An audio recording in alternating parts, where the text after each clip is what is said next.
Okay, good evening, everybody. I'm going to call the Richmond City Council meeting of Monday, September 27th, 2021 to order. May I have a motion on the minutes, regular council and special council? Moved and seconded.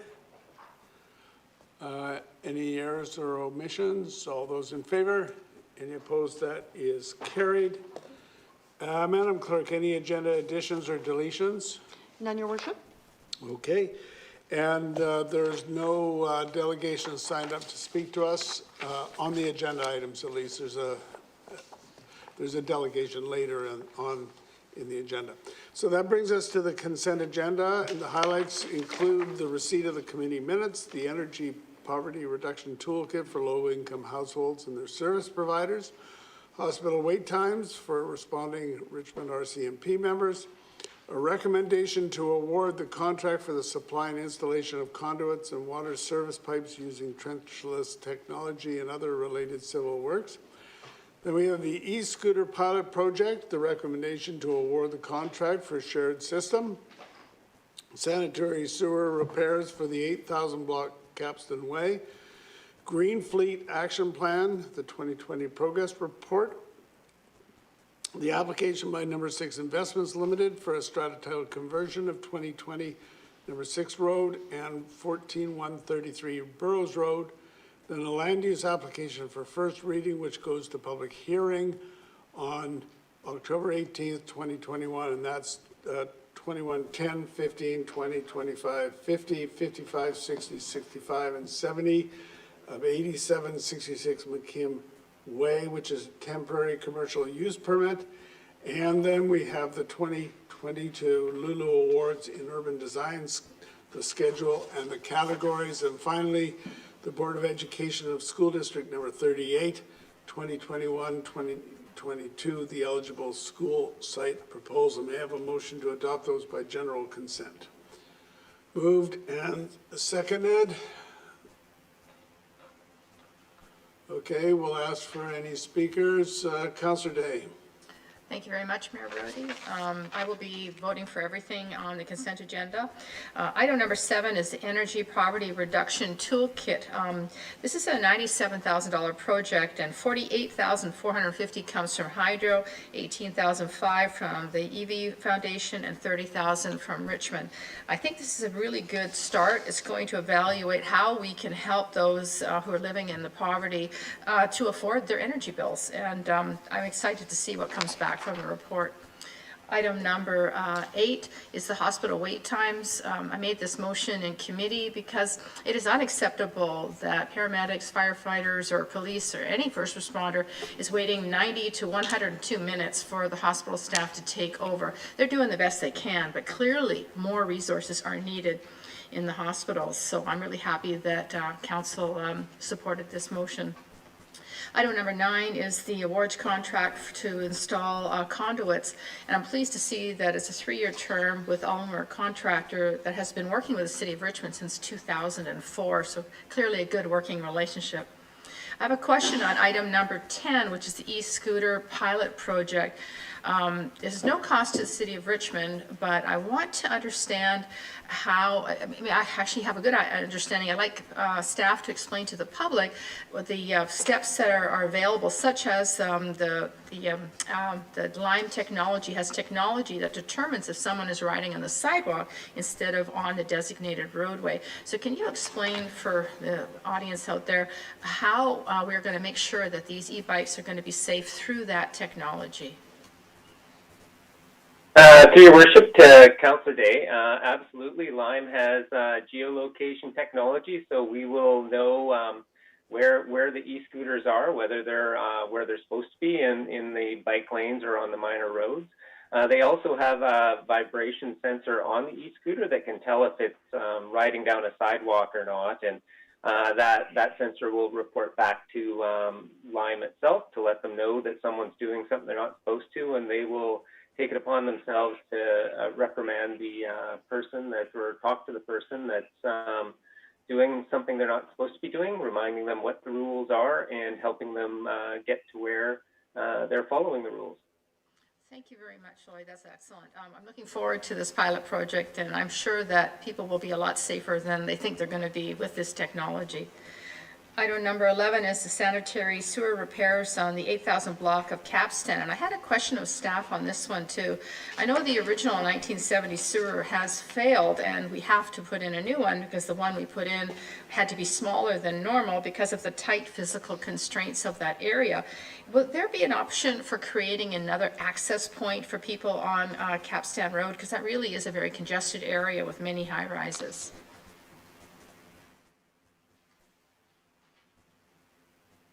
Excuse me. Councillor Day, as far as access, are you asking about another driveway access to Capstan, or? Yeah, I'm curious because I know it's a very physically constrained area, and that's why we had to put in the smaller sewer pipes. So given that, and obviously putting in a sewer line is not a quick and easy project, will it be possible to allow for more access from another vantage point, or how are we going to deal with the congestion? For this project, the repair has already been completed. So as far as access for construction purposes, nothing needs to be done. Okay, so the people who live there will not be affected. Correct. Wonderful, thank you. Item number 12 is the Green Fleet. I was really excited to see that of 459 units, 76 are lower emission, and with 18 of those being full electric and 9 being plug-in electric. So the city is doing everything we can to reduce our emissions through more efficient vehicles. Item number 13 is an application by Strata Title on number 6 road to allow for a school, no, sorry, that's a stratification, sorry, of the industrial building. My question to staff is, according to the report, they're not actually putting through any individual units by, putting up the barrier walls. They're not planning on selling anything. So why do we need to do the stratification now when it sounds like it's going to remain exactly as it is? It's because they made an application to stratify. And so if they make an application, we process it. Seems odd, but I'll support it because all the tenants have supported it. Item number 14 is the City of Richmond. It's the Vancouver Academy, and they're in a temporary commercial building, and they will be moving to number 3 road, 5900 number 3 road. I understand that they have a lease signed, but they're working on finalizing that lease, and they're waiting for the application to the city for approval for the renovations for number 3 road. So this is just a 1-year extension. I guess what I'm concerned with is if we haven't received the application yet, how will it be possible for them to make the renovations, or how do we know for sure that this will only be a 1-year extension and not go further than the 1 year? Because that's all they applied for. Okay, thank you very much. And the last one was the Board of Education. I had a question regarding the report. It says on CNCL 143 that 1 new school is required, but then on another page it says that they require a new school at Dover and at Lansdowne. So I was just wondering if you could explain that difference. Your Worship, with Councillor Day, I think what I can do to explain that is that this report here is looking at raising $75 million for a new school site, and that's where the school site acquisition fund would be raising dollars for. The capital plan also for the Board of Education also includes money for a new school at the Dover site. The land already is in the ownership of the school board. I remember they owned it when I was trustee. Thank you very much. That's it for me. Councillor Wolf. Thank you, through your worship. I'll be supporting everything on the consent agenda. Just have a few comments on 2 of the items with just a short question to staff on each. The first item is number 12, just to further along the conversation with Councillor Day around the Green Fleet Action Plan. So since this was supported at the Public Works and Transportation last week, it was digging a little deeper into what similar green fleet strategies look like in other nearby jurisdictions. And I know in the report here it mentions that there is going to be a need for a revised plan after the community energy and emissions plan is approved, I think later this fall. There wasn't a timeline in there. I was just curious, are we talking about within the next year there'll be a revised plan? And in addition to that, in the plan, do we think at this stage that the city is going to have a statement at what our actual target is of not just what the city's fleet is, but I'm finding that many municipalities are making their own fleet the lead. So they'll say 100% electrified for new vehicle purchases by a certain year. And in addition to that, asking for the community support to get a certain percentage of all vehicles sold within the city limits to also be electrified. So some are using the terminology like most, so it's 50% plus one. Others are saying 80% target and could be putting a year at 2030. We hear other jurisdictions in Canada and the province making these claims. And I think a lot of the drive needs to come from municipalities. Let's get an answer. That people see vehicles for. Thanks. Let's get an answer to that. Yes, through your worship to Councillor Wolf, we do intend to have a new strategy ready within the year. We do need to go away and do some work to spend time figuring out exactly what will be needed and what will be available in the market to help us get there. The new plan will align with the SEEP plan for the city, which is to achieve a 2030 target of reducing emissions by 50% from 2007 levels. So we will work to identify what different strategies, including electrification and others, will be necessary to help us meet that new target. Thank you for confirming that. Through your worship, to a different item and a question to staff. On item number 15, I know I spoke to this in committee. It's on the Lulu Awards in Urban Design. Looking through the history of the Lulu Awards leading up to this meeting, I noticed on our website it says that they're every 2 years, but there seems to be a gap. Like it doesn't say awards for 2015 and 2020. Is it information on the awards somewhere else? Because one of the items in this report suggests adding a new subcategory. And my kind of question, I guess, related to that is, what were previous categories? Does council have influence in removing a category, or just in this case, like adding 2 subcategories? I look back in 2011, there was a category for innovative approach to save trees, and that was a category, but it seems like it was only for 1 year, and it fits in line with what what we're discussing tonight, which is the ecological design and innovation category. So, yeah, I comment on that, on the history, the other categories, how do they get added or taken away? Sure. Through your worship to Councillor Wolf, in terms of the award sequence and frequency, originally the award was awarded, or the awards did transpire every 2 years. What we had found out was in a 2-year cycle, there was very little in terms of volume of applications received, because the building window generally spanned over 2 years. In 2013, after the 2013 awards, a decision was made by council to go every 4 years. That would have meant the award cycle this year. This report is recommending that the award cycle for this year be occur in 2022 due to the pandemic. In terms of the categories that are available, the categories remain the same. There is still a category on innovative tree retention.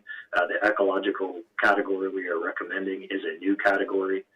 In terms of award of actual awards, it depends on whether we receive applications with any award category. Awards are awarded by council based on recommendations from the jury. A future report will be brought to council for consideration in terms of a jury for the award cycle in 2022. Thank you very much. That clears up all the questions I had. Thank you. Councillor Liu. Thank you, Worship. I too will be supporting everything on tonight's consent agenda. I just wanted to point out one item. On number 10, we have an additional Public Works and Transportation Committee recommendation that a letter be sent to the Attorney General requesting a review of the legislation that excludes people under the age of 18 from renting electric scooters and electric bicycles and having access to alternate forms of transportation in the community. What we found last time when we had that bike rental project here in Richmond, we had a pilot program here in Richmond, the proponent wasn't going to make it available to people under 18 until we worked with them individually. But what it was stemming from is the legislation around the rental contracts. And so what it was doing was preventing people who are young to be able to rent things like scooters and bicycles. And so the workaround was essentially done with the rental pilot company, and they were essentially making it so that the parents could sign up, and then the young person could then access it through their own phone if their parent had set it up. Well, it seems counterintuitive to me that a 16-year-old can get a license, buy a big powerful vehicle, but they can't rent a bike for an hour. And so I think it's incumbent upon us to get the government to have a better, closer look at what the rules are around this so that we can truly connect the dots so that people can avoid getting in cars in the first place, so that they can have access to bikes, scooters, and alternate forms of transportation. And it shouldn't just be on a municipal by municipal situation where we do these workarounds. I think it needs to get bigger, and it needs to be across BC and across Canada where young people have access to different forms of transportation. Do you want to comment on what the minimum age should be? I think it should be as young as 12. I'm happy if they can at least reduce it to 16, but I think a 12-year-old is perfectly capable of deciding if they can use a bike for an hour or two and put the bike back. If they're old enough to have a telephone, a $1,000 telephone at their behest to unlock the bicycle, then they're probably mature enough to use a bicycle for an hour and put it back where it needs to go. And use a credit card and enter into a contract at 12? If they have a phone and their parents have hooked them up with it, it shouldn't be this huge roundabout circuitous thing. It should be an ability to do it. It absolutely should be from 16, because at 16, you seem to be able to go and get a car if you want, and you can license that car and you can drive the car. So I think you should be able to I'm not sure. have your car. You can enter into the contract, but anyway, we'll go to Councillor McPhail.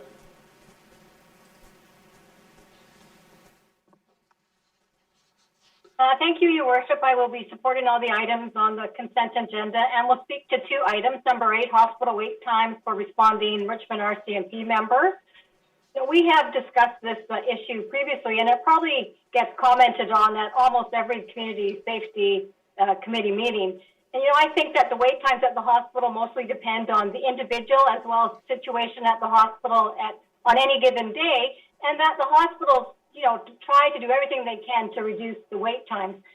This is a really complex issue involving multiple jurisdiction and probably provincial jurisdiction. What I think really got most of us, well, I'm not on community safety committee, but I did attend the committee, but I think what really, got most of us going was, again, reading for the July activity report that there were 104 police apprehensions and an average hospital wait time was 106 minutes, and both of these stats were above the expected range. And, we see this month in and month out with very little change in real terms. There was a recent Richmond News article which highlighted the same issues facing police across southern Vancouver Island. And the article went on to say that a special committee was created on July 8, 2020 to examine the current Police Act and make recommendations to the Legislative Assembly, and would report out next spring, which would have been this last spring. So through you, Your Worship, to staff, is staff aware of any update from this committee?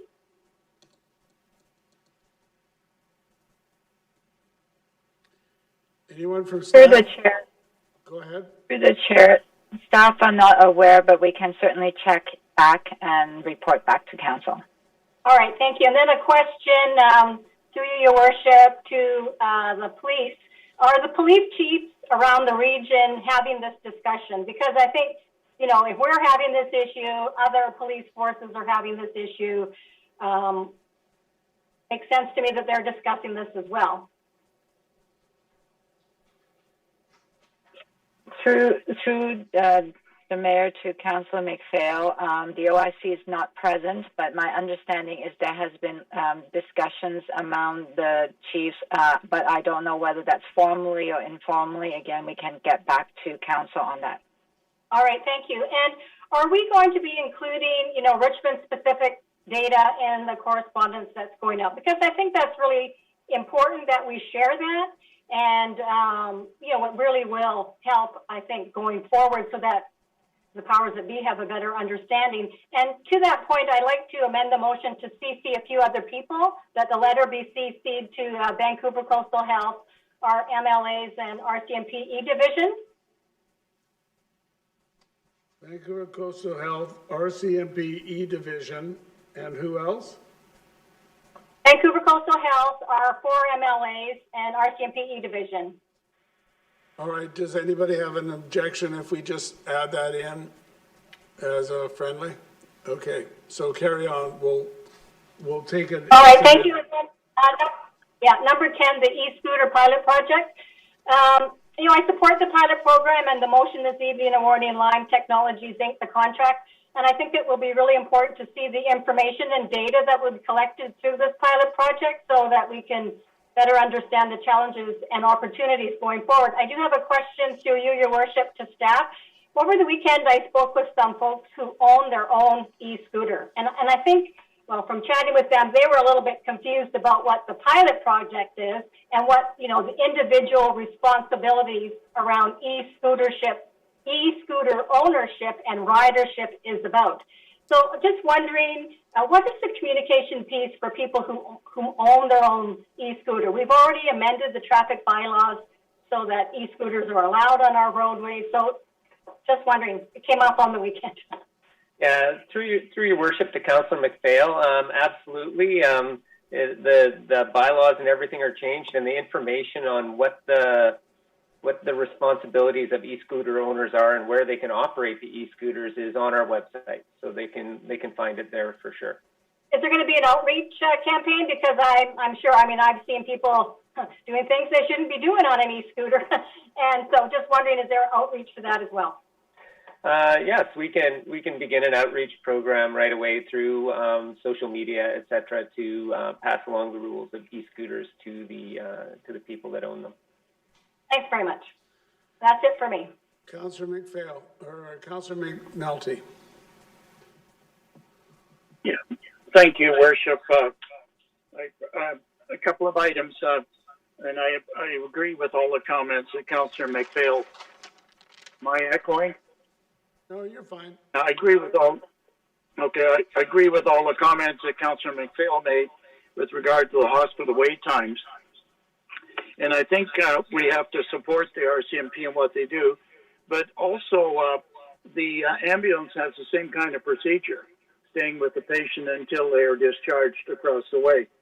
So I think that these need to be discussed very much at Vancouver Coastal Health, but I also think the provincial government needs to know what's going on in the Minister of Health, not only with RCMP, good Councillor Hobbs can maybe mention what happens in Vancouver, whatever, but we know that it is a major issue. And I think we have to do the best we can to maybe get some changes on it in terms of discharging the patients and what have you. But it's a bigger issue. We've known about this for many years. We've been talking about this for some time. The other thing, item 10, the e-scooters. I have a couple of questions of staff, Your Worship. I'm very supportive of the plan and what we have, but I'm very concerned about safety. I've got complaints about e-bikes on the dike, e-bikes on the railway walkway coming up, going much faster than one would like. I would like to know what the maximum speeds of both of these vehicles are, if staff could answer that. Through your worship, Councillor McNulty, like on our trail network where e-scooters and bicycles have to share space with pedestrians. The maximum speed is 15, and that is posted in those areas. And on the roadways, the e-scooters are limited to 20 in the bike lanes and roadways, and the e-bikes are limited to 30 kilometers an hour. Well, I think we have to have an education process and set up our parameters, because some of the private owners now are causing hazards on the dike and also on the railway walkway, and not being responsible. And when they see a straightaway, they open it up, and they're going a lot more than 15 to 30 per hour. So I think the other thing, do they have a signal or a bell on them to warn the public if you're walking away from them and they're approaching you from behind? Through your worship, Councillor McNulty, yes, they do have a bell. They do not have a signal, but they do have lights. But they don't have a sound? No, they do have a bell. No, they do have a bell. Okay, I hope that's loud enough, because I personally have been almost wiped out 4 times in the last month with somebody coming and all of a sudden seeing them and not knowing what to do, and somebody says, "I'm going on your left," and I go over on my right. So I'm concerned about the maximum speed. It's a pilot project. We'll see how it goes. I want to encourage it. It's another way of going and transporting, and I think we should acknowledge that as well.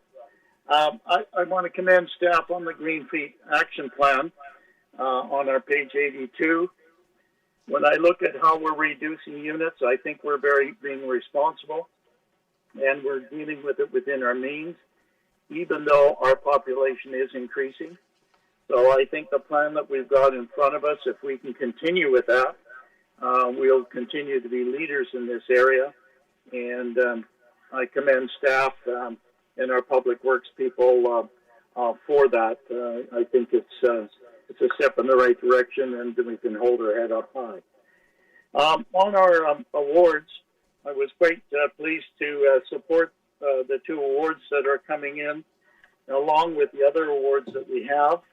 And I think they benefit us well.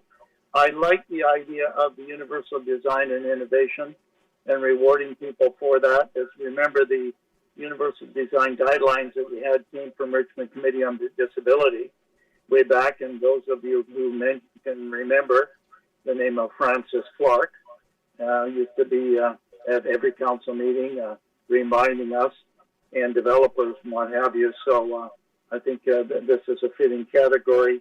And the ecological one, I think, is long overdue in 2022 or 2021, but for the future. So I support that. And the other thing, Your Worship, when we looked at the Capstan Station, we talked about the population in the downtown core, and I support the Board of Education. And we know that there has been, ever since I've been on council, the want of an elementary school in the downtown core, and in particular the Lansdowne area. With approximately 20 new participants coming into this area, and I'm wondering if this school is going to be large enough, and the number of students, if we continue along the line of adding affordable housing and low-income housing and market rental housing, it will encourage families to live in the downtown core, and which will bring children, obviously, in the downtown core. And I respect what the school board has said in terms of their estimates, but I would support them if even they thought they needed a bigger school, including the Dover School. The infill that we have is taking place at a larger rate than we can handle. So I think we need to just keep our finger on the pulse of densification in these areas, and when these various buildings are built out, I think it'll probably be a different picture. So we need to be prepared for that. But I'll be supporting everything on the consent agenda, Your Worship. Thank you. All right, Councillor Hobbs. Thank you, through the chair. Just a couple comments. I wasn't going to comment on the police wait times, but I will make a brief comment on that. That is something that's been going on for decades. It's not new. All police agencies face the same issues to varying degrees. So the thing is that police have a duty of care for the people that are in their custody, and so you can't just drive up and drop them off at any facility, including hospitals. So it's complex. It's a hospital resourcing issue. It's a police resourcing issue. So different agencies have been working on it for a long time, and if it was an easy fix, it would have been done by now. But it's not, and it varies from day to day and incident to incident, and depending on the nature of the injuries and the nature of the circumstances. So everybody is working hard on it. Chiefs of police, the RCMP, all associations, and all hospitals and health agencies are too. So what I did want to comment on was the e-scooter program, for one. I thought this was a very impressive proposal. I was very impressed with the company that actually will be fulfilling this contract, and looking at its qualifications and how it met the requirements of the contract at an 89% kind of rating of meeting the requirements was very impressive. Things like mandatory training is impressive. The number of languages, I think it was 39 that were available with this. So all in all, I think this is the kind of company that will be able to carry out a pilot program and provide us with the most accurate, thorough analysis and data to see how successful it is, notwithstanding some of the challenges that have been mentioned. The one question of staff, I was curious with the training mode, which I think is a really neat idea. So you go through the training mode automatically, but can you fail the training mode? So if you fail the training mode, you have to pay again and kind of reinsert and do that again, or is it just a matter of time and kind of a training block, and once you do it, tick, you're done, no matter how well or how poorly you do? Through your worship to Councillor Hose, I'm not really certain, to be honest, if you can flunk it, but that is something that we can find out and get back to council on. The thing is that Lime, through all their data management, can monitor the customer and see if it is abiding by the city's rules. So I think even if they do pass the test, that they will ultimately have to still operate it the way that they were supposed to when they were doing the test. Sure. Well, being somebody who's failed a few motorcycle courses in my day and fallen down a lot, failing is sometimes a good thing. Moving on to the Green Fleet, that was another really impressive report. And actually, I was just asked a couple weeks ago by a young adult in Richmond about what the city of Richmond does in terms of green initiatives and helping the environment and being proactive. So I gave them a copy of the annual report, I think, which had a number of things in it, and they were a little bit impressed, I have to say. And so with this, I was impressed by a couple of things in it, exceeding our target of 20% by 8%. We had a 28% reduction, was impressive. And as I mentioned at committee, I was also impressed with the potential for the hydrogen application for especially heavy vehicles like dump trucks. But I didn't ask about the production of hydrogen because it can be produced in different ways, green ways, and there's a terminology for it, blue and gray and everything. So I just wanted to ask staff, what's the process for our hydrogen vehicles, if it's established yet? And are there any programs that you know of or incentives at the provincial or federal level that would encourage municipalities and other groups to start using hydrogen in the green production of hydrogen? Through the chair to Councillor Hobbs. Hydrogen, there is a hydrogen strategy being developed at both the federal and provincial levels to help promote the use and development of hydrogen. It is early days, but what we understand at the federal level is that they are allowing each province to establish what is the best alternative for them based on their makeup of their provinces. The BC strategy is based on producing hydrogen as well, and the strategies are based on starting out with blue hydrogen. So perhaps I can just explain. Gray hydrogen is when you produce hydrogen from fossil fuels, and then the carbon is released into the atmosphere. There is no gain with that, so gray hydrogen is not being considered. BC, we believe, will start out with blue hydrogen, and blue hydrogen is where the hydrogen is produced from fossil fuels, principally natural gas, where the carbon that is produced from that is captured and sequestered. And then eventually we expect them to move to green hydrogen. And green hydrogen is where electrolysis is used to extract the hydrogen from water. And then you use renewable sources such as solar and wind to produce that electrolysis in order for it to be green hydrogen. So that seems to be the progress of the steps that BC has laid out.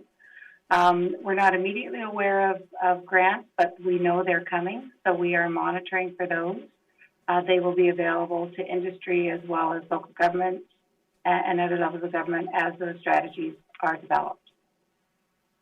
Well, thank you. Thank you for that. Okay, Councillor Steves.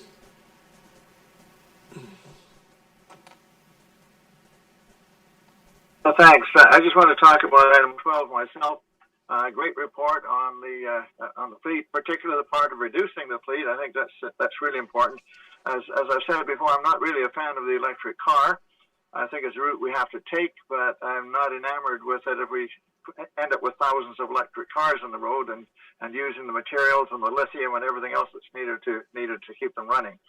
And of course, more dams and more power lines, et cetera, et cetera. So I'm looking forward to when we get the report back on that's been referred to staff 2 or 3 years ago about solar enrichment. It seems to me that as we develop a fleet of electric vehicles, however many there are, we should be putting solar on existing rooftops, not just new rooftops, to cover the power that we'll be using in the electric car and electric vehicles. And I think that will help make a difference. Just adding electric vehicles to the system doesn't help reduce the needs for electric power. I think you need to produce your own power as well. And I think that's what we have to get across to the public. If you're going to have your own car, then put solar on your roof. Otherwise, take a bus. So that's where I'm coming from. And actually, I'll tell you a funny story. Back around 1971 or 2, Irving Stowe, who was the founder of Greenpeace, talked me into converting my vehicle to natural gas to cut down on particulates. So Irving and I were 2 of the first people in BC to do that. And I don't know what on earth we were thinking, because natural gas produces exactly the same amount of carbon dioxide and greenhouse gases as gasoline did. But I helped talk the city of Richmond into converting a part of our fleet to natural gas at the same time, and so we went for natural gas. Eventually, the catalytic converter came and cleaner diesel, and we eliminated the particulate, but we kept on producing greenhouse gases for 40 or 50 years. So sometimes you have to watch what on earth you're doing and look ahead. And I'm looking ahead and saying, I don't think we need thousands more electric cars on the road, more bridges, more highways, more everything, and more resources to build them. And we should be looking at investing in public transit, investing in our own power sources, like we do with the geothermal heat systems for our apartment buildings. We need to do the same kind of thing for electric cars. But I do support the report. I think it's a great one in terms of a start. I just want to point out we shouldn't end it there. Thank you. Councillor Au. Your Worship, much has been said about the items on the consent agenda, but I'm going to comment briefly on 2 items and ask a question on the third one. The first one is on item 7, the energy poverty reduction toolkit for low-income households.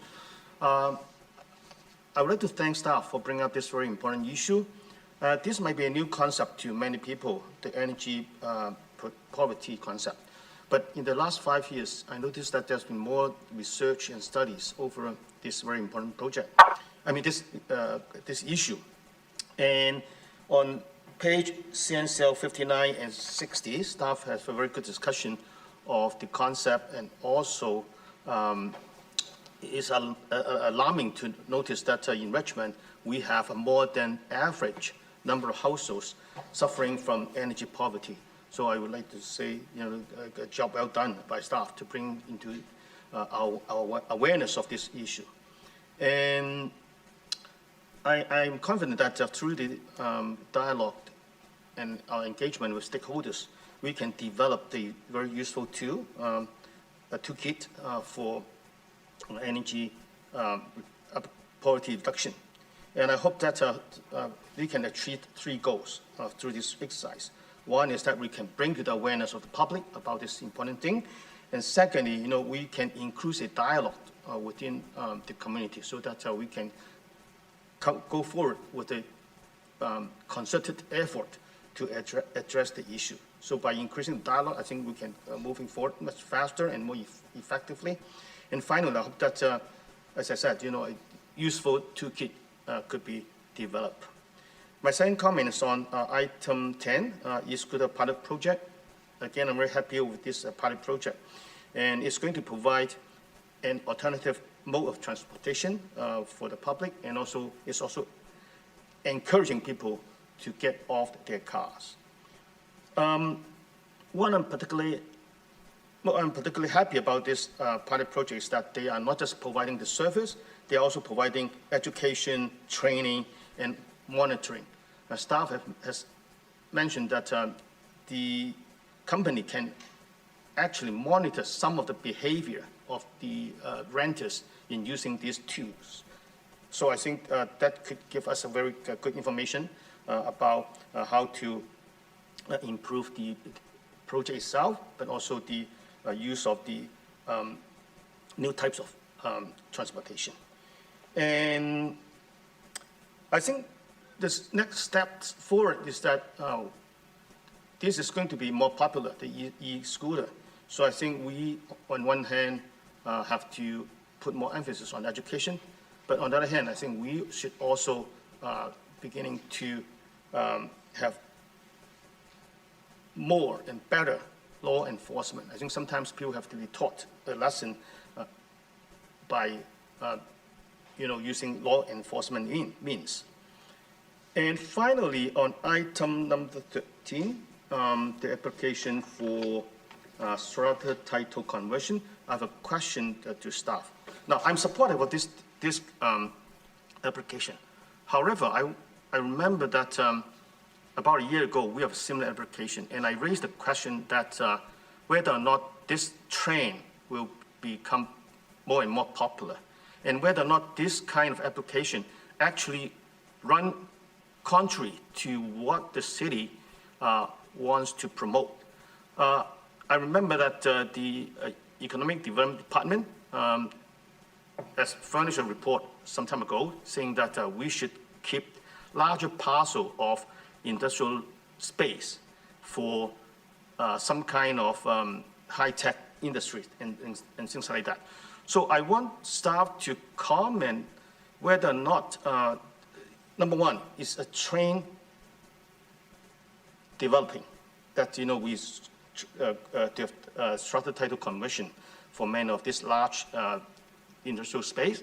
Secondly, is it running contrary to the preference of the city in terms of economic development?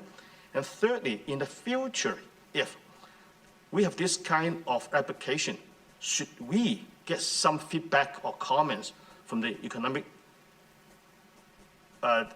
Development Department? I may feel that we may not need to have the comments on every case, but perhaps in some particular case they might have some concerns. So I just want to have these 3 questions for staff. So if staff can comment. Your Worship, perhaps I can offer some comments. I see Wayne had some technical issues, but I see he's rejoined us. We haven't noticed a particular increase in terms of these sorts of applications. They do come through from time to time.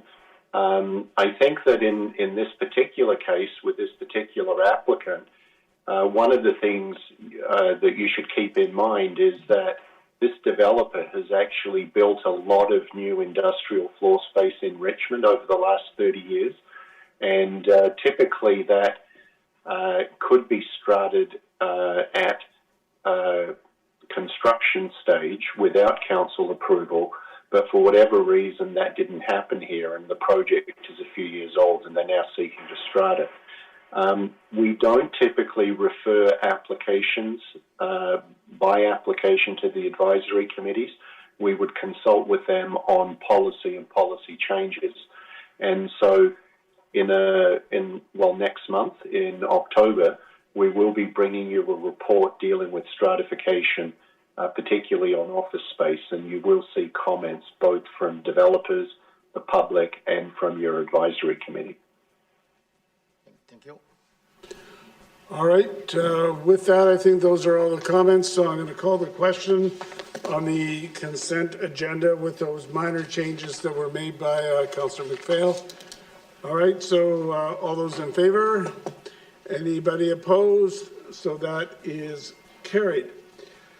That brings us to the public delegations on non-agenda items. May I have a motion to resolve in the Committee of the Whole to hear delegations on non-agenda items? Moved and seconded. All those in favor, opposed, carried. So we have one such delegation. It's made up of 3 people from the Richmond Youth Education Center Tree Planting Project. Susan Motaheda, Linda Liu, and Saba Shangizi. So, the 3 of you, if you could turn on your microphones and your video, and the time limit for a delegation is 5 minutes.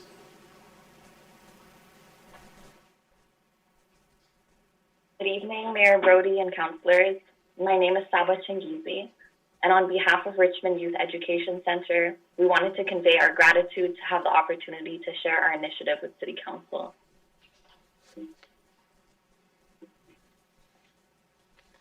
To start, we wanted to share a few words about who we are. Our group consists of high schoolers, university students, and community members who come together with a vision of transforming our communities. We firmly believe in empowering the younger generation to take action through service and to bring about more unified and joyful communities. Some of the ways that we're able to do this is by developing a common framework together, by offering workshops and educational materials that channel into the intellectual, moral, and artistic capacities of the youth and junior youth, and also creating opportunities to serve our community alongside one another. This allows us to tap into the vast reservoirs of potential among the younger generation. One of the service projects we carried out was a shoreline cleanup at Dairy Point Park, where the City of Richmond provided us with the safety vests and equipment for the project. Another example was a mental health awareness project, where the junior youth were able to identify that mental health was a concern for many during the pandemic. So they created pamphlets with the research they carried out in order to educate the community on mental health and provide resources for their support. These are just a few examples of some of the service projects we've carried out, but I'll now pass it on to our colleague Linda, who will share more about the initiative we hope to take on. Now I'll talk about our project and the significance behind it.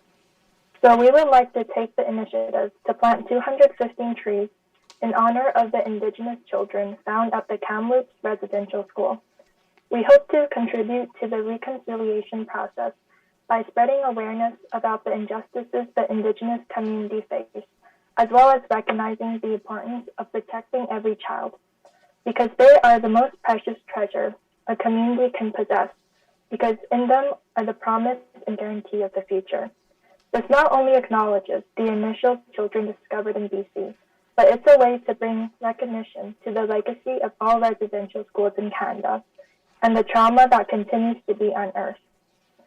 The chair of the Truth and Reconciliation Commission, Justice Marie Sinclair, said, "The most important goal of the TRC wasn't just uncovering what happened at residential schools, but to make it part of our national memory so that it cannot be forgotten and so that it never happens again." He also said that education is the key to reconciliation. Yes, so what we're hoping, I'm Susan Motahede, and what we're really hoping is that planting 215 trees can be part of that education process, creating opportunities for conversations and promoting awareness and understanding. The idea of trees came to mind because trees have life and growth, something that was taken away from these children. Trees give shelter and refuge, something these children were denied.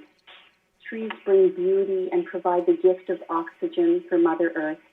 The world has lost the beauty and gifts of these children.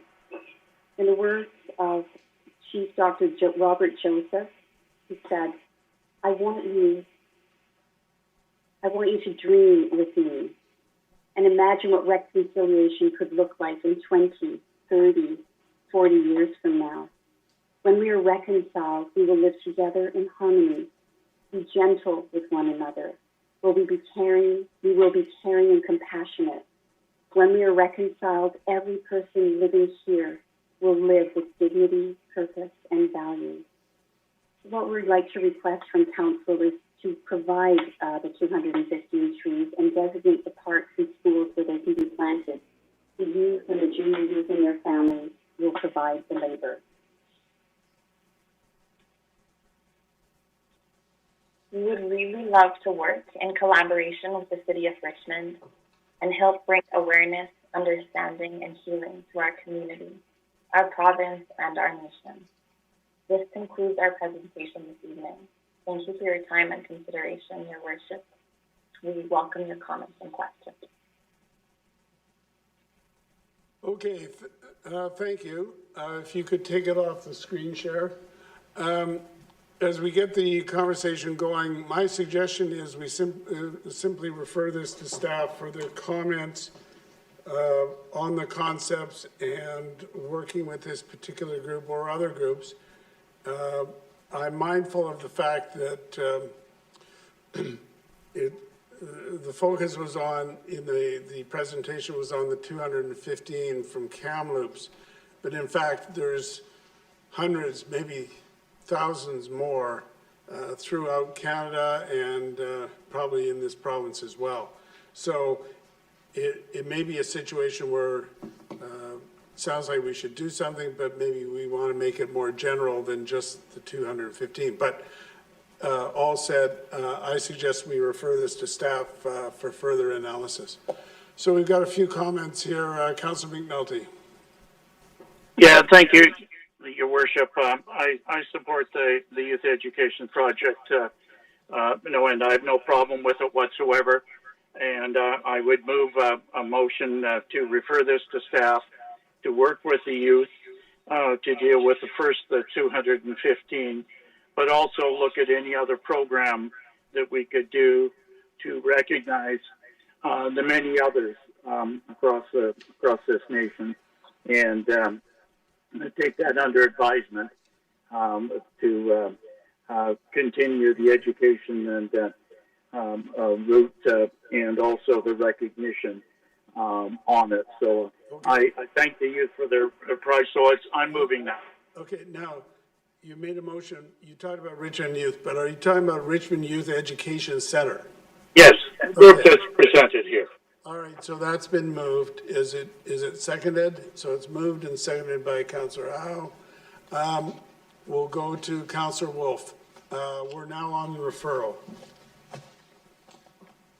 Yes, thank you, Your Worship. To the delegates, thank you very much for coming forward and speaking. I was hoping to make a motion that this be actually brought to tomorrow's Parks and Rec meeting, so that perhaps a decision and your members could have a quicker access to what's actually going to happen and kind of when can you plan for it. So I still, I'll be supporting the motion referral that's on the floor here.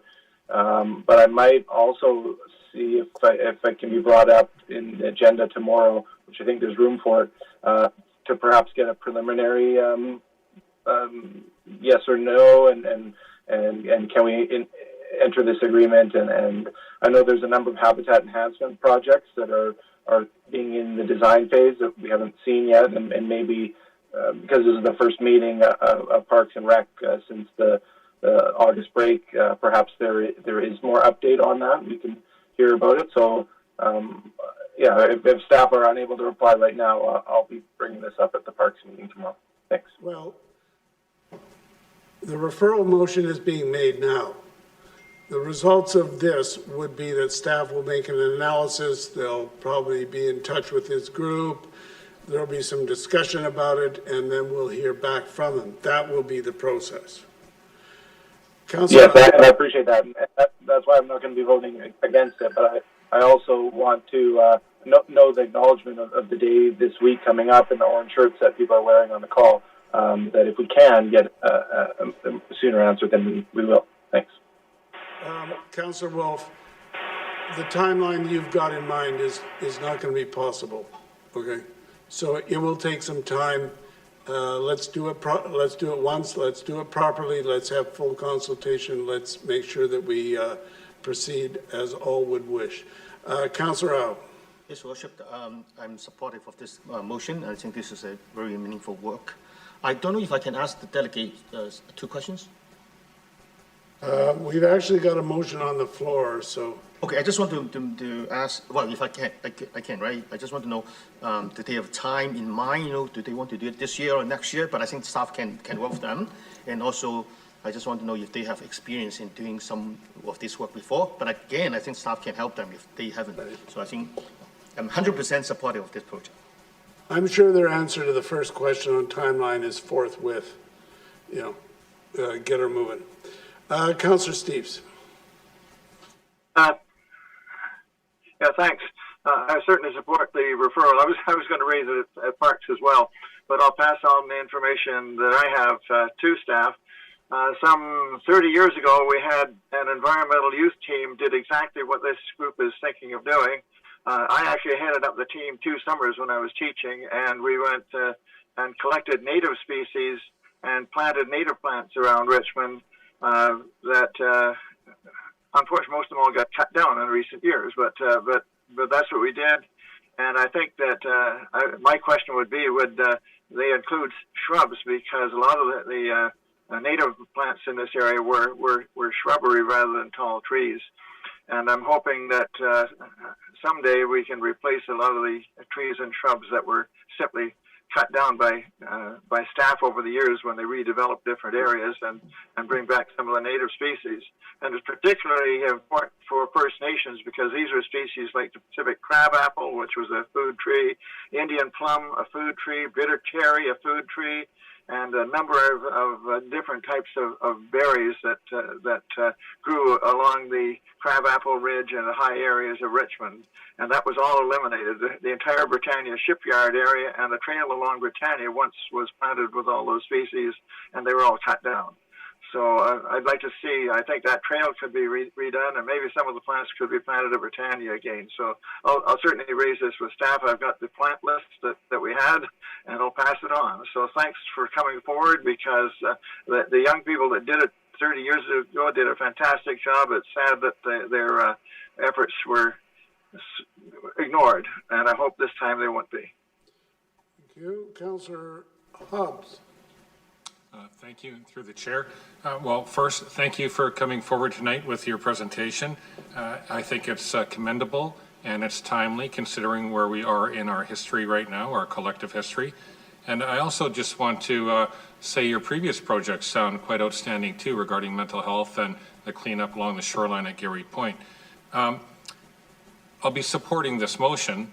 And I think it's important also that we take a little bit of time to look at it in the greater context, including the whole Truth and Reconciliation report and the ramifications of that, and perhaps talking with other partners and stakeholders, for instance, the Musqueam or the Tsawwassen Band. So I'll be supporting the motion, and thank you very much for your leadership. Thank you. Councillor Liu. Thank you, through the chair. Thank you for bringing this forward. I think this is very important.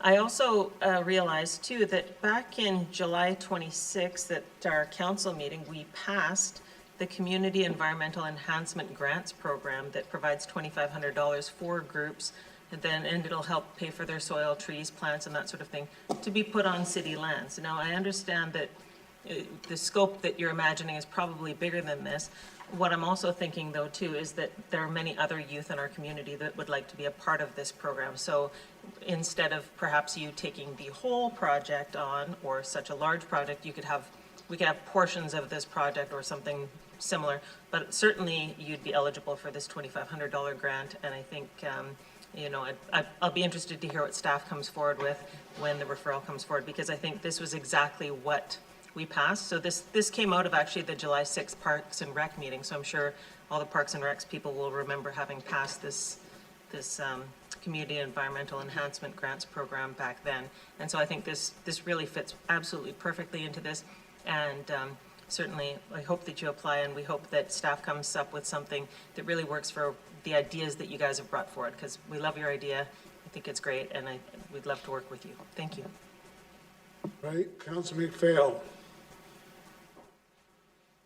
Thank you, Your Worship, and thank you to the delegation for coming this evening. I'm supportive of the referral to staff. I think that, you know, we have the Parks Department, we plant many hundreds of trees every year. So I think it's, you know, appropriate to take the time to figure out a project and locations that would work best for you and your group, and to look at the species of trees and the projects that are already in the works or the projects that are coming online, so that we can, you know, make this a special project. And you'll be doing all the labor, and I'm sure that you'll want to make a special event out of it as well. So thanks for coming forward. I'm sure they'll let the councillors join them in planting the trees. Councillor Day. Mayor Brody, a wonderful initiative. I'm really proud of this one. That's fantastic. I do have a question of the delegation and potentially an amendment to the referral. There's a lot of seniors and homeowners that would also love to have trees on their property, but don't have the wherewithal to make that happen. Would you, as a group, be interested in helping people on private property?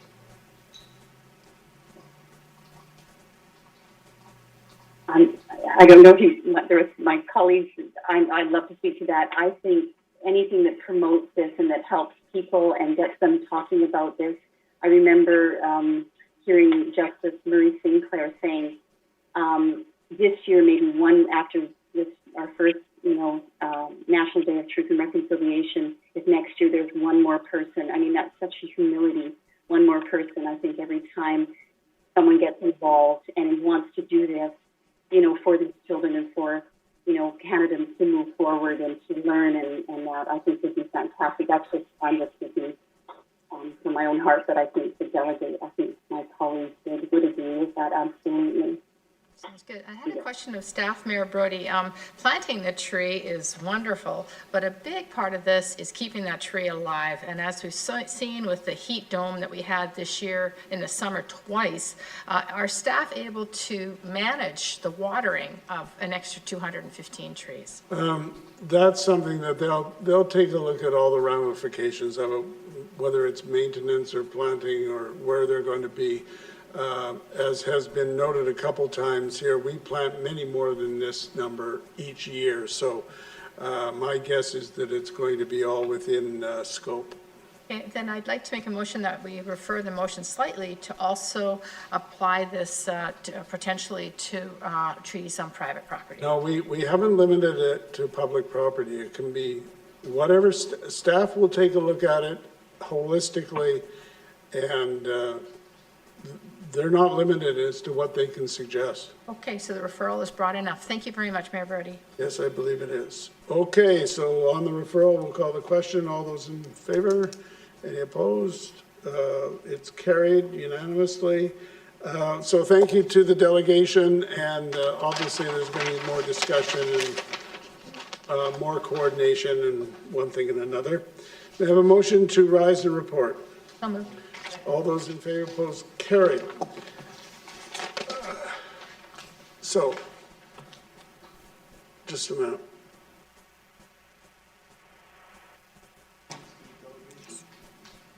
All right, so that brings us to the public announcements and events. We've been speaking about the Truth and Reconciliation Day. Oops. Sorry about that. I have my microphone off. It brings us to public announcements and events. Councillors Hobbs and I were saying that my words were very eloquent. That's what I can tell. I can lip read what they said.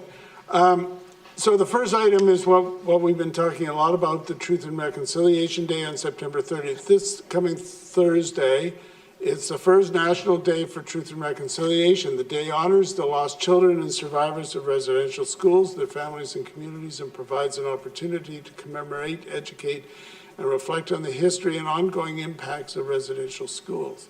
Like many municipalities and levels of government, some of the city services are going to be limited on Thursday, September 30th.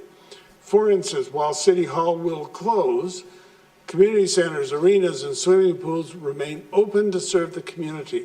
Staff in the community facilities will also be encouraged to wear orange ribbons or shirts throughout this week in recognition of residential school survivors. So go to the city website if you want more information on that. Then we also have National Seniors Day, which follows closely after this other day, October 1st. October 1st is National Seniors Day. The city is celebrating our older residents with a variety of free and low-cost online and in-person activities. Whether it be a Senior Day social or a ukulele class, many options are available to support positive aging. So go onto the website /seniors or at our community facilities and senior centers, and they've got all the information there. Then we have the city grant program. This was also just referred to a few minutes ago. Applications are open for the city's annual grant program. The grants to assist the valuable work of nonprofit societies in areas such as arts and culture, childcare, health, and community events. And for information, go to the city website /city grants. Then we have Walk Richmond. Walking is a great form of exercise for all ages, and Walk Richmond is offering a free guided walk of Finn Slough on Wednesday, September 29th at 10 o'clock a.m. Finn Slough is one of Richmond's really unique features. It's one of its most interesting and historic communities, and walkers will get to see it up close on the journey along the South Dyke Trail to Finn Slough and back. Registration is not required, but go to the website to get the information on it. And then we have Rethink Waste. And Let's Talk Richmond. As a leader in the environmental sustainability, the city wants your ideas on how Richmond can further reduce waste and support a circular economy.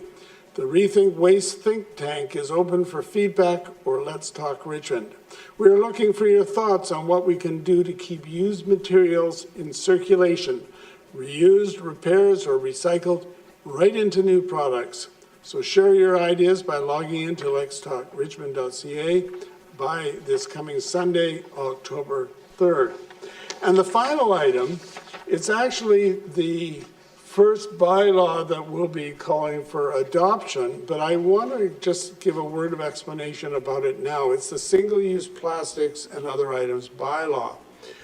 Now, in a few minutes, we'll be asking for a motion to give that final adoption. This is the bylaw that talks about the commercial use of foam containers, plastic straws, and plastic checkout bags. The bylaw is soon to be in effect. Over the next 12 months, staff will work with local businesses and consumers to find new, more environmentally safe options to replace foam food serviceware, plastic straws, and plastic checkout bags. So, starting in 6 months, March 27th, 2022, these items will be banned from use in Richmond. Enforcement of the bylaw will commence 6 months after that, September 2022. This provides ample time for everyone to adjust to the bylaw, use existing supplies, and find viable alternatives. Staff has developed a toolkit to assist businesses and customers, so for more information, go to the website richmond.ca/single-use. So, those are the announcements. Madam Clerk, bylaws for adoption. Thank you, Your Worship. There are 5 bylaws for final adoption this evening with no noted opposition. We have a motion? Moved and seconded. Moved and seconded. Anyone wanting to discuss? Okay, we'll call the question. All those in favor? Any opposed? That is carried. Now, on the final item, the development permit panel, on the recommendation and the constituent parts of that, I have to declare, because my wife and I have purchased a unit in this particular development, I have to declare a conflict of interest. Councillor Liu is the acting mayor at this point, and so I will ask her to take over for this last item.